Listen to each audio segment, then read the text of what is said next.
1985, when the first labor union in professional sports, the Brotherhood of Professional Baseball Players, was formed in the city, the east side of Park Avenue, between 52nd and 53rd Streets, was the site of a Steinway & Sons piano factory.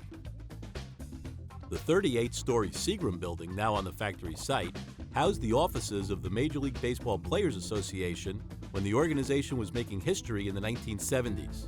Big league baseball owners have maintained a grip on their players so strong that it has amounted to almost total control of their careers. Now that absolute power may be ending. During that time, Marvin Miller led a labor movement that boosted the average major league salary to over $140,000. Bronx-born, Brooklyn-raised, and New York University educated, Miller was the association's executive director. He led a union whose resolve to change the labor management dynamic in all professional sports.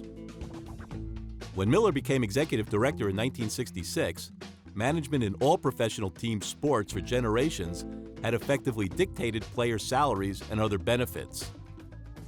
Was there any problem over the contract, any long-term negotiation? No, I just walked into his office and he told me how much he was going to give me, and I said that's all right with me.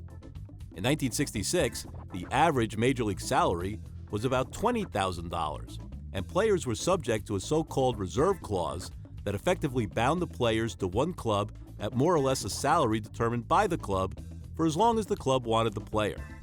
Ultimately, the only choice a player had, other than to sign the contract offered, was to retire from baseball.